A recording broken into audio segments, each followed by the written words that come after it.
மார்க்கெட்லயே கம்மி சேதாரத்துல இன்னும் 1% தள்ளுபடி கொடுப்போம். ஓகே, வைரநக கேரட்டுக்கு 5000 தள்ளுபடி கொடுப்போம். தள்ளுபடி திருவிழா. Doctor Veerababu hospital, Manapakkam, Chennai. மஞ்சள் காமாலைக்கான சிறப்பு சிகிச்சை. கால் 9840278009. ஸ்ரீபோகரின் சுகாலியா ரோமட்டாய்டு ஆர்த்தரைட்டிஸ், சொரியாட்டிக் ஆர்த்தரைட்டிஸ், சொரியாசிஸ் முழுமையாக குணமாகிறது. தொடர்புக்கு 9994724123. ஹெட் அண்ட் நெக் கேன்சர்ஸ் அப்படின்றது ஒரு குரூப் ஆஃப் கேன்சர்ஸ். வாயை சுற்றி வர்ற புற்றுநோய், மூக்கை சுற்றி இருக்கிற சைனசஸ்ல வர்ற புற்றுநோய், தலைவரி கிளான்ஸ்லேருந்து வர புற்றுநோய், அப்புறம் தொண்டை மற்றும் கழுத்து பகுதியில் வர புற்றுநோய், இதெல்லாம் சேர்ந்ததான் head and neck cancers. So இந்த கேன்சர்ஸ் எந்த இடத்துல இருந்து ஆரிஜினேட் உருவாகுதோ அதற்கேத்தாப்புல அதோட அறிகுறிகள் இருக்கும். சளி, ஜுரம், ஜலதோஷத்தில் வர்ற மூக்கடைப்பு, வாய்ப்புண்ணு, தொண்டை வலி, கரகரத்து வாய்ஸுக்கும் கேன்சரில் வர்றதுக்கும் டிஃபரன்ஷியேட் ஈஸியாக பண்ணலாம். அதுக்கு ஒரே ஒரு ஃபேக்டர் தான். இந்த கம்ப்ளைண்ட்ஸ் எல்லாம் 3 வாரம் 4 வாரம் ஆனாலும் இருந்துக்கிட்டே இருக்கும். போக போக ஒர்சன் ஆகிட்டே போகும். ஸோ மூக்கடப்புன்னு எடுத்துக்கிட்டிங்கன்னா மூக்கடப்பு நாளுக்கு நாள் அதிகரிச்சுட்டே தான் போகும். வாய்ப்புண்ணு ஆறவே ஆறாது. அதனால தான் நான் நான் ஹீலிங் அல்சர்னு சொன்னேன். இந்த ஸ்டெப் 3, ஸ்டெப் 4, ஸ்டெப் 5 இந்த 3மே ரொம்ப முக்கியம். ஏன்னா இந்த 3 தான் ஓரல் கேன்சர்ஸ் உருவாகிறதுக்கான காமனான சைட். வணக்கம், நான் doctor Kingston, ENT and head neck surgeon. இந்த வீடியோவில் நம்ம ஹெட் அண்ட் நெக் கேன்சர்ஸ், தலை மற்றும் கழுத்து பகுதி புற்றுநோய்க்கான அறிகுறிகள், சிம்டம்ஸ் என்னென்ன, அந்த கேன்சர்ஸை எப்படி நம்ம டயக்னோஸ் பண்ணுறது, எப்படி ஸ்டேஜ் பண்ணுறது, அந்த கேன்சர்ஸ்க்கான ட்ரீட்மெண்ட் ஆப்ஷன்ஸ் என்னென்ன இருக்குது அப்படின்றத நான் உங்கள் கூட ஷேர் பண்ணிக்கிறேன். போன வீடியோவில் சொன்ன மாதிரி ஹெட் அண்ட் நெக் கேன்சர்ஸ் அப்படின்றது ஒரு குரூப் ஆஃப் கேன்சர்ஸ். அதாவது வாயை சுற்றி வர்ற புற்றுநோய், மூக்கை சுற்றி இருக்கிற சைனசஸில் வர்ற புற்றுநோய், எச்சில் சுரப்பிகள், சலவரி கிளான்ஸ்லேருந்து வர புற்றுநோய், அப்புறம் தொண்டை மற்றும் கழுத்து பகுதியில் வர புற்றுநோய், இதெல்லாம் சேர்ந்ததான் head and neck cancers. So இந்த கேன்சர்ஸ் எந்த இடத்துல இருந்து ஆரிஜினேட் உருவாகுதோ அதற்கேத்தாப்புல அதோட அறிகுறிகள் இருக்கும். மக்களும் அதுக்கேத்தாப்புல கம்ப்ளைண்ட்ஸ் சொல்லுவாங்க. இப்போ பார்த்தீங்கன்னா வாயில் புற்றுநோய் எப்படி ஸ்டார்ட் ஆகும்னா, ஒரு நான் ஹீலிங் அல்சர், ஒரு சாதாரண புண்ணுல இருந்து தான் ஸ்டார்ட் ஆகும். அப்படி இல்லைன்னா ஒரு ரெட் கலர் பேட்ச் இல்லை ஒயிட் கலர் பேட்ச், ஒரு தடிமனான ஒரு பேட்ச் மாதிரி இருக்கும், அதுலேருந்து தான் ஸ்டார்ட் ஆகும். அதே இது மூக்கில் புற்றுநோய் உருவாச்சு அப்படின்னா பேஷண்ட்ஸ் மெயினாக கம்ப்ளைண்ட் பண்ணுறது மூக்கு அடைப்பு இருக்குது, இல்லை மூக்குலேருந்து ரத்தம் வருது அப்படின்னு சொல்லுவாங்க. அப்படி இல்லையா மூக்கை சுற்றி ஏதாவது ஒரு வீக்கம், ஸ்வெல்லிங் அந்த மாதிரி இருக்கும். அதே இது தொண்டையில் புற்றுநோய் உருவாச்சு அப்படின்னா பேஷண்ட்ஸ் காமனாக கம்ப்ளைண்ட் பண்ணுறது தொண்டை வலி, சோர் த்ரோட் அப்படின்னு சொல்லுவாங்க. அப்படி இல்லையா டிஃபிகல்ட்டி இன் ஸ்வாலோயிங், சாப்பாடு முழுங்கிறதுக்கோ இல்லை தண்ணி முழுங்கிறதுக்கோ கஷ்டம் வரலாம். அப்படி இல்லையா ஹோர்ஸ்னஸ் ஆஃப் வாய்ஸ், குரல் கரகரத்து போகுதுன்ற மாதிரி சொல்லுவாங்க. அப்படி இல்லைன்னா கழுத்தில் ஏதாவது நெறிக்கட்டி வரலாம். ஸோ இதெல்லாம் தான் ஹெட் அண்ட் நெக் கேன்சரோட காமனாக வர்ற சிம்டம்ஸ். ஸோ இதை கேட்குறப்பே உங்களுக்கு ஒரு டவுட் வரலாம், இதெல்லாம் இயல்பாக எல்லாருக்குமே அப்பப்போ வர்ற கம்ப்ளைண்ட்ஸ் தானே, வாய் புண்ணு, மூக்கடைப்பு, தொண்டை கரகரப்பு, தொண்டை வலி, இதெல்லாமே அப்படின்னு. எஸ், உண்மைதான். ஒரு நோட் பண்ண வேண்டிய முக்கியமான விஷயம், புற்றுநோயோட ஏர்லி ஸ்டேஜஸில் எப்போவுமே சிம்டம்ஸ் இந்த மாதிரி தான் வேகாக நான் ஸ்பெசிஃபிக்காக இருக்கும். பட் நம்மளால் இதை டிஃப்ரென்ஷியேட் பண்ண முடியும்.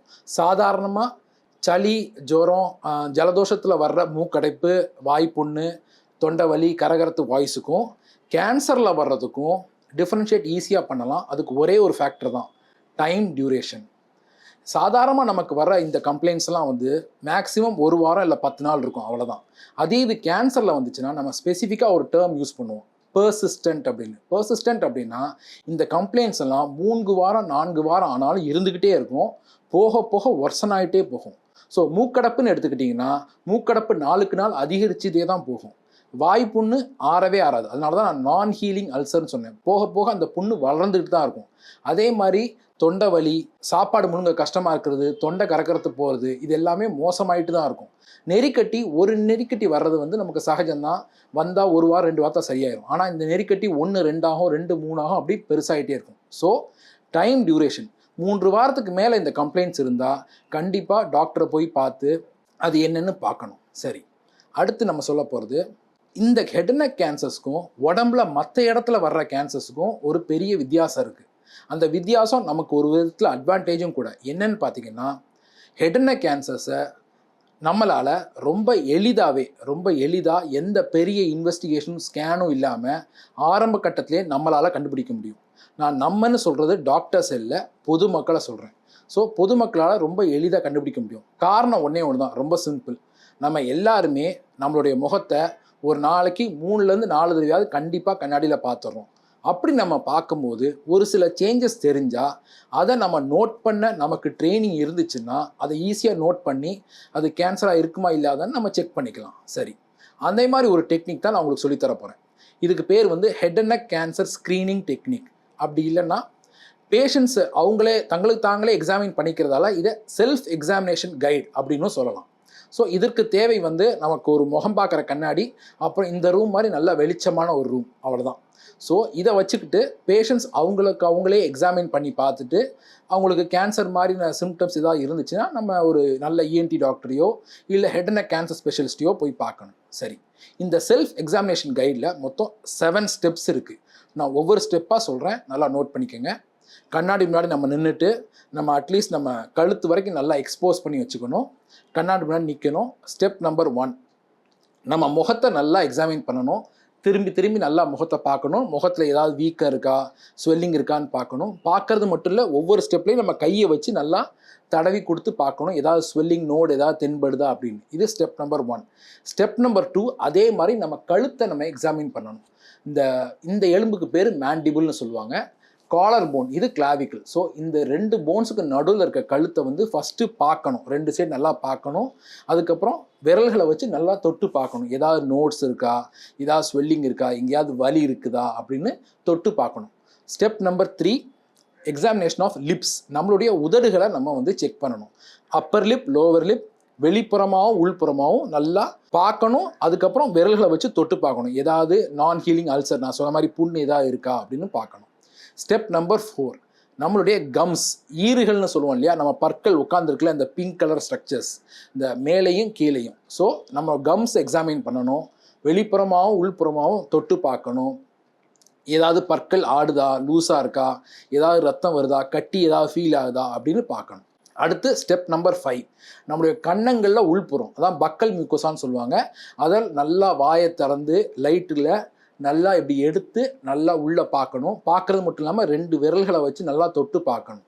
ஏதாவது தடிப்பு இருக்கா, பேட்ச் இருக்கா, தொட்டா ரத்தம் வருதான்னு பார்க்கணும். ஸோ நான் சொன்னேன் இல்லையா, இந்த ஸ்டெப் 3, ஸ்டெப் 4, ஸ்டெப் 5 இந்த 3மே ரொம்ப முக்கியம். ஏன்னா இந்த 3 தான் வந்து ஓரல் கேன்சர்ஸ் உருவாகிறதுக்கான காமனான சைட். ஏன்னு சொன்னீங்கன்னா, இந்த ஸ்மோக் பண்ணுறவங்க, புகையில வைக்கிறவங்களாம் அந்த புகையிலையை பொடி பண்ணி இங்கே தான் வைப்பாங்க. நம்ம கன்னத்துக்கும் கம்ஸுக்கும் நடுவில், இல்லை உதட்டுக்கும் கம்ஸுக்கும் நடுவில் தான் வைப்பாங்க. ஸோ இந்த 3 ஏரியாவை ரொம்ப கான்சன்ட்ரேட் பண்ணணும். அடுத்து ஸ்டெப் நம்பர் 6, நம்மளுடைய நாக்கை எக்ஸாமின் பண்ணுறது. நம்மளுடைய நாக்கை வெளியே ஃபுல்லாக நீட்டி, வெளியே நல்லா நீட்டி, மேலே கீழே சைடில் எல்லா இடத்துலையும் கலர் சேஞ்ச் எதாவது இருக்கா, புண்ணு ஏதாவது இருக்கா, வேறு ஏதாவது தழும்பு எதாவது இருக்கான்னு கேர்ஃபுல்லாக செக் பண்ணணும். லாஸ்ட்டாக ஸ்டெப் நம்பர் 7, மேலே கீழே roof of the mouth and floor of mouth, நம்ம மேல் தாடையில் ஏதாவது இருக்கான்னு பார்க்கணும், தொட்டு பார்க்கணும். அதே மாதிரி நாக்குக்கு கீழே எல்லா இடத்துலையும் பார்க்கணும், ப்ளஸ் தொட்டும் பார்க்கணும். ஸோ இந்த 7 ஸ்டெப்ஸை நம்ம எல்லாருமே ஒரு மாதத்துக்கு ஒரு தடவையாவது கண்ணாடி முன்னாடி நின்று செஞ்சு பார்க்கணும். இதுதான் வந்து ப்ரோட்டோகால். ஸோ இப்படி நம்ம பண்ணுறதால நம்ம அந்த மாதிரி ஏதாவது அப்நார்மாலிட்டி இருந்தால் நம்ம ஈஸியாக முதல்லே கண்டுபிடிச்சி டாக்டர்கிட்ட போய் பார்த்து அதற்கான தீர்வை நம்ம பண்ணிடலாம். இது ஹை ரிஸ்க் ஃபேக்டர்ஸோடு இருக்கிற பேஷண்ட்ஸ், அதாவது ஸ்மோக்கிங், ஆல்கஹால் பழக்கம் உள்ளவர்கள் முதல்ல அந்த பழக்கத்தை நிறுத்த பார்க்கணும். அப்படி நிறுத்த முடியாத பட்சத்தில் இந்த ஸ்க்ரீனிங்கை வந்து அவங்க வாரத்துக்கு ஒரு தடவையாவது பண்ணி அவங்களுக்காக செக்கப் பண்ணிக்கிறது நல்லது. சரி, அடுத்து நம்ம பார்க்க போகிறது கேன்சர் டயக்னோஸ்டிக் டெஸ்ட் எப்படின்னு. இப்போது எடுத்துக்காட்டுக்கு எடுத்துக்கலாம், ஒரு 50 வயசு ஒருத்தர் மனிதர் இருக்கார். அவர் இந்த மாதிரி செல்ஃப் ஸ்க்ரீனிங் பண்ணிகிட்டு இருக்கப்போ அவருக்கு வந்து நாக்குக்கு கீழே ஒரு புண்ணு இருக்குது அப்படின்னு கண்டுபிடிக்கிறாரு.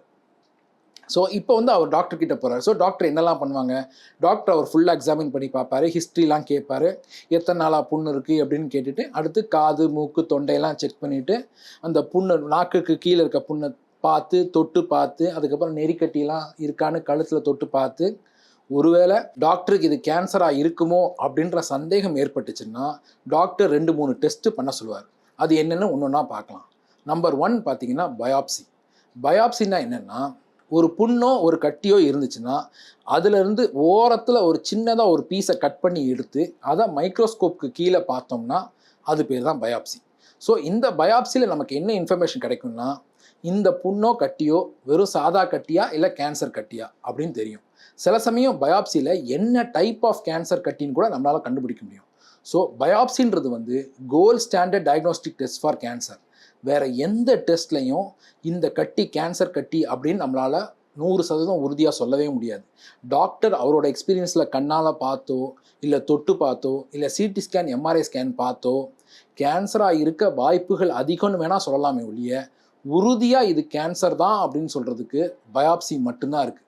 ஸோ இப்போ அவருக்கு பயாப்சி பண்ணியாச்சு, பயாப்சியில் இப்போ கேன்சர்னு வந்துருச்சு. அடுத்து டாக்டர் வந்து இந்த கேன்சர் எவ்வளோ ஸ்ப்ரெட் ஆகிருக்கு, எந்தெந்த பக்கத்தில் எவ்வளோ ஸ்ப்ரெட் ஆகிருக்கு, எவ்வளோ ஆழமாக இருக்குது, எந்த மசிலுக்கு ஸ்ப்ரெட் ஆகிருக்கு, எந்த நரம்பு ஸ்ப்ரெட் ஆகிருக்கு, பக்கத்தில் இருக்க எலும்பை இன்வால்வ் ஆகிருக்கா இல்லையா, இதெல்லாம் பார்க்குறதுக்கு டாக்டர் வந்து ஒரு டெஸ்ட் கொடுப்பாங்க. அதுதான் வந்து சிடி ஸ்கேன் இல்லை எம்ஆர்ஐ ஸ்கேன். ஸோ இதனால் இந்த சிடி ஸ்கேன் எம்ஆர்ஐ ஸ்கேனால் லோக்கோ ரீஜனல் டியூமர் ஸ்ப்ரெட்டை வந்து கண்டுபிடிக்க முடியும். லோக்கல் ரீஜனலாக நெறிக்கட்டிலலாம் எவ்வளோ பரவி இருக்குது அப்படின்னு கண்டுபிடிக்கிறது தான் இந்த ஸ்கேன். இது ரெண்டாவது. மூணாவது ஒன்று இருக்குது, ஹோல் பாடி பெட் ஸ்கேன் சொல்கிறது. அது பேர்லேயே இருக்கிற மாதிரி ஹோல் பாடி ஸ்கேன். இது எதுக்கு பண்ணுறதுன்னா கேன்சரோட டிஸ்டன்ஸ் ஸ்ப்ரெட்டை கண்டுபிடிக்கிறதுக்கு. அதாவது இப்போ நம்ம ஹெட் அண்ட் நெக் கேன்சர்ஸ் பற்றி பேசிகிட்டு இருக்கோம். ஸோ இந்த நாக்கில் இருக்க கேன்சர் வெறும் ஹெட் அண்ட் நெக் ரீஜனில் மட்டும் இருக்கா, இல்லை அதை தாண்டி வயிறு, நெஞ்சு, நுரையீரல், லிவர்லலாம் பரவிருச்சான்னு கண்டுபிடிக்கிறதுக்கு இந்த பெட் ஸ்கேனை பண்ணுவாங்க. ஸோ டிஸ்டன்ஸ் ஸ்ப்ரெட்டை கண்டுபிடிக்கிறதுக்கு பெட் ஸ்கேன். ஸோ பயாப்சிக்கு அப்புறம் சிடி ஸ்கேன் இல்லை எம்ஆர்ஐ ஸ்கேன், அதுக்கப்புறம் பெட் ஸ்கேன். ஸோ இந்த மூணையும் வச்சு டாக்டர் வந்து டயக்னோசிஸும் பண்ணிடுவாங்க, ஸ்டேஜிங், இந்த கேன்சர் வந்து எத்தனாவது ஸ்டேஜில் இருக்குது அப்படின்றதையும் நம்ம கண்டுபிடிக்க முடியும். ஸோ நம்ம எல்லாருக்கும் தெரிஞ்ச மாதிரி கேன்சரில் 4 ஸ்டேஜ் தான் இருக்குது. இதுக்குள்ளே நிறைய சப் கேட்டகரி சப் ஸ்டேஜஸ்லாம் நிறைய இருக்குது. பட் ரொம்ப டெக்னிக்கலாக போக வேணாம், மெயினாக அந்த 4 ஸ்டேஜ் இருக்குது. ஸோ அடுத்து ட்ரீட்மெண்ட் ஆப்ஷன்ஸ். சரி, இந்த பேஷண்ட்ஸை எப்படி ட்ரீட் பண்ணுறது அப்படின்னு. ஸோ இந்த ட்ரீட்மெண்ட் ஆப்ஷன்ஸுக்கு போகிறதுக்கு முன்னாடி நம்ம ட்ரீட்மெண்ட்டோட அப்ஜெக்டிவ்ஸ் என்ன அப்படின்றத முதல்ல தெரிஞ்சுக்கணும். கேன்சர் ட்ரீட்மெண்ட்டை பொறுத்த வரைக்கும் நமக்கு 2 அப்ஜெக்டிவ்ஸ், முக்கியமான அப்ஜெக்டிவ்ஸ் இருக்குது. அந்த ரெண்டுமே ஈக்குவலி இம்பார்ட்டன்ட். நம்பர் 1 பார்த்தீங்கன்னா பேஷண்ட்டை வந்து கேன்சர் ஃப்ரீயாக மாற்றுறது. அதாவது பேஷண்ட்டை ஃபுல்லாக கேன்சர்லேருந்து குணமாக்குறது. அதுதான் அப்ஜெக்டிவ் நம்பர் 1. அப்ஜெக்டிவ் நம்பர் 2 பார்த்தீங்கன்னா பேஷண்ட்டோட குவாலிட்டி ஆஃப் லைஃப்பை திரும்பவும் பழைய நிலைமைக்கு கொண்டு வருது. அதாவது அவரை வந்து மறுபடியும் இயல்பு வாழ்க்கைக்கு திரும்ப கொண்டு போகிறது. இந்த ரெண்டுமே ஈக்குவலி இம்பார்ட்டன்ட். எப்படின்னு உங்களுக்கு புரிகிற மாதிரி நான் சொல்கிறேன். இப்போ நம்மக்கிட்ட ஒரு பேஷண்ட் வர்றாரு, கேன்சரோட வர்றாரு. இப்போ நம்ம வந்து அந்த கேன்சரை நம்ம வந்து ரொம்ப அக்ரெசிவாக நம்ம ட்ரீட் பண்ணி ஃபுல்லாக கேன்சரை அழிச்சிட்டோம். ஆனால் பேஷண்ட் படுத்த படுக்கையாக இருக்காருன்னா அதனால் என்ன யூஸ்? எந்த உபயோகமும் கிடையாது. ஸோ நம்மளுடைய அப்ஜெக்டிவ் எப்போவுமே 2 கண்டிப்பாக இருக்கணும். கேன்சரை குணப்படுத்துறது மட்டும் அப்ஜெக்டிவ் கிடையாது, அவருடைய வாழ்வாதாரத்தை மறுபடியும் பழைய நிலைமைக்கு கொண்டு வரதும் நம்மளோட அப்ஜெக்டிவ்ஸ் தான். சரி, அடுத்து இப்போ வந்து கேன்சரில் நம்ம ஹெட் அண்ட் நெக் கேன்சர் ட்ரீட்மெண்ட்டில் என்னெல்லாம் ஆப்ஷன்ஸ் இருக்குன்னு சொல்கிறேன். மெயினாக 3. நம்பர் 1 சர்ஜரி, அறுவை சிகிச்சை. ஸோ நம்ம வந்து எந்த இடத்துல கேன்சர் இருக்கோ அந்த இடத்துல அறுவை சிகிச்சை பண்ணி அந்த கேன்சரை கட் பண்ணி வெளியே எடுத்துறது. ஸோ சர்ஜரி பண்ணுறதுக்கு முன்னாடி எல்லாருக்கும் தெரியும், முதல்ல நிறைய டெஸ்ட் பண்ணுவாங்க. அதுக்கப்புறம் மயக்க டாக்டர்கிட்ட ஃபிட்னஸ் வாங்கி ஒரு நாள் சர்ஜரி பண்ணிடுவாங்க. இது ஃபஸ்ட்டு. ரெண்டாவது பார்த்தீங்கன்னா ரேடியேஷன் தெரப்பி. ரேடியேஷன் வந்து கண்ணுக்கு தெரியாத கதிர்வீச்சு அனுப்பி நம்ம அந்த கட்டியை வந்து ஃபுல்லாக கரைக்கிறது. இதுதான் நம்பர் 2. மூன்றாவது பார்த்தீங்கன்னா கீமோதெரப்பி. கீமோதெரப்பின்றது மருந்து செலுத்தி கேன்சர் கட்டியை ரொம்ப குறைக்கிறது. ஸோ இந்த 3 தான் மெயின் ட்ரீட்மெண்ட் ஆப்ஷன்ஸ். இது இல்லாமல் இம்யூனோதெரப்பி, டார்கெட்டட் தெரப்பி, அந்த மாதிரி நிறைய டைப்ஸ் இருக்குது. ஸோ மெயினாக இந்த 3 மட்டும்தான். சரி, இந்த 3ல் இந்த பேஷண்ட்டுக்கு இது, இந்த பேஷண்ட்டுக்கு இதுன்னு எப்படி யார் இதை டிசைட் பண்ணுறதுன்னு பார்த்தீங்கன்னா, எல்லா கேன்சர் ஹாஸ்பிட்டல்ஸ்லேயும், அரசு மருத்துவமனையாக இருந்தாலும் சரி இல்லை ப்ரைவேட்டாக இருக்க கேன்சர் ஹாஸ்பிட்டலாக இருந்தாலும் சரி, எல்லா கேன்சர் ஹாஸ்பிட்டல்ஸ்லேயும் இந்த ட்ரீட்மெண்ட்டை டிசைட் பண்ணுறதுக்குன்னு ஒரு போர்டு இருக்கும், மல்டி டிசிப்ளினரி டியூமர் போர்டு. இந்த போர்டில் எல்லா ஸ்பெஷலிஸ்ட்டும் இருப்பாங்க. சர்ஜன்ஸ் இருப்பாங்க, ரேடியேஷன் டாக்டர் இருப்பாங்க, கீமோதெரப்பி கொடுக்குற மெடிக்கல் ஆன்காலஜிஸ்ட் இருப்பாங்க, ரேடியாலஜிஸ்ட் இருப்பாங்க, பேத்தாலஜிஸ்ட் இருப்பாங்க. இவங்க எல்லாரும் உட்காந்து டிஸ்கஸ் பண்ணுவாங்க, எந்த பேஷண்ட்டுக்கு எந்த ட்ரீட்மெண்ட் கொடுக்கலாம் அப்படின்னு டிசைட் பண்ணி அவங்க ஒவ்வொரு பேஷண்ட்டுக்கும் ஒரு யூனிக்காக ஒவ்வொருத்தருக்கும் ட்ரீட்மெண்ட் கொடுப்பாங்க. ஸோ கண்டிப்பாக எல்லா பேஷண்ட்ஸுமே, எல்லா கேன்சர் பேஷண்ட்ஸுமே மல்டி டிசிப்ளினரி டியூமர் போர்டால் மட்டும்தான் ட்ரீட்மெண்ட் வழங்கப்படும். தனி ஒரு நபரால், தனி ஒரு டாக்டரால் கேன்சர் ட்ரீட்மெண்ட் கொடுக்கப்பட முடியாது. இது வந்து ஒரு மேண்டேட்ரியானது. சரி, எந்தெந்த ஃபேக்டர்ஸ்லாம் வச்சு இந்த டியூமர் போர்டு வந்து டெசிஷன் எடுப்பாங்க அப்படின்னு பார்த்தீங்கன்னா, ஒரு 3 ஃபேக்டர்ஸ் இருக்குது மெயினாக. Number 1 tumour location. இந்த கட்டி எந்த இடத்துல இருக்குது அப்படின்றத வச்சு டெசிஷன் எடுப்பாங்க. நம்பர் 2 அந்த கட்டி எந்த ஸ்டேஜ், டியூமர் ஸ்டேஜ், அதுதான் நம்பர் 2. மூன்றாவது தான் ரொம்ப முக்கியமான ஃபேக்டர், பேஷண்ட்டோட ஏஜ், அப்புறம் அவரோட ஹெல்த் கண்டிஷன். கேன்சர் தவிர அவருக்கு வேறு ஏதாவது conditions, for example heart disease, asthma, diabetes, hyper tension முதல்ல ப்ராப்ளம் இருந்துச்சுன்னா அதுக்கேற்றாப்புல அவருக்கு ட்ரீட்மெண்ட் வந்து மாறும். ஸோ இந்த 3 ஃபேக்டர்ஸை வச்சு தான் டியூமர் போர்டு டெசிஷன் எடுக்கும். ஸோ ஒவ்வொரு பேஷண்ட்டுக்கும் ட்ரீட்மெண்ட் வந்து மாறலாம். ஃபார் எக்ஸாம்பிள் நம்ம 2 பேஷண்ட் எடுத்துக்கலாம். 2 பேருக்கும் ஒரே வயசு இருக்குது, ஒரே கட்டி இருக்குது, ஒரே இடத்துல கட்டி இருக்குது, ஒரே ஸ்டேஜ் இருக்குது. ஆனால் சில சமயம் ஒரு பேஷண்ட்டுக்கு டியூமர் போர்டு வந்து முதல்ல சர்ஜரி பண்ணுங்க அப்படின்னு சொல்லுவாங்க. இன்னொரு பேஷண்ட்டுக்கு சர்ஜரி வேணாம், ரேடியேஷன் கொடுங்க அப்படின்னு சொல்லுவாங்க. ஸோ காரணம் வந்து இதுதான். இப்போ அவங்களுக்கு வந்து வேறு ஏதாவது ஃபேக்டர்ஸ் வந்து இதில் சேஞ்ச் ஆகலாம். இவருக்கு வேறு எந்த கம்ப்ளைண்ட் இல்லாமல் இருக்கலாம், இவருக்கு வந்து மற்ற ஹார்ட் ப்ராப்ளம் அந்த மாதிரி ப்ராப்ளம் இருக்கலாம். ஸோ கேன்சர் பேஷண்ட்ஸை எப்போவுமே வந்து நிறைய வெரைட்டியாக ட்ரீட் பண்ணுவாங்க, எல்லாமே காம்பினேஷன்ஸில். ஸோ ஒரு பேஷண்ட்டை பார்த்திங்கன்னா கட்டி ரொம்ப சிறுசாக இருக்கும், வெறும் சர்ஜரி மட்டும் போதும்னு சொல்லிடுவாங்க. இன்னொரு பேஷண்ட்டுக்கு சர்ஜரி பண்ணிவிட்டு கண்டிப்பாக ரேடியேஷனும் கொடுக்க வேண்டியிருக்கும். சில பேஷண்ட்ஸ்க்கு கட்டி ரொம்ப பெருசாக இருக்கும், ஸோ அதை சைஸை குறைக்கிறதுக்காக கீமோதெரப்பி கொடுத்து சைஸை குறைச்சிட்டு அப்புறம் சர்ஜரி பண்ணுவாங்க. இப்படி தான் இந்த 3 ஆப்ஷன்ஸையும் மாற்றி மாற்றி கேன்சர் பேஷண்ட்ஸுக்கு நம்ம ட்ரீட்மெண்ட் கொடுக்கணும். ஒவ்வொரு ட்ரீட்மெண்ட் கொடுக்குறப்பவையும் டாக்டர்ஸ் வந்து தெளிவாக எக்ஸ்பிளைன் பண்ணணும். பேஷண்ட்ஸ்க்கு கண்டிப்பாக பண்ணுவாங்க. என்னென்ன ரிஸ்க் இருக்குது, என்னென்ன பெனிஃபிட்ஸ் இருக்குதுன்னு எக்ஸ்பிளைன் பண்ணுவாங்க. சரி, so head and neck cancers பற்றின ஒரு இன்ட்ரடக்ஷன் உங்களுக்கு நான் கொடுத்துருக்கேன்னு நம்புகிறேன். அடுத்த வீடியோவில் வேறு ஒரு நல்ல டாப்பிக்கில் உங்கள்கிட்ட கூட ஷேர் பண்ணிக்கிறேன். நன்றி, வணக்கம்.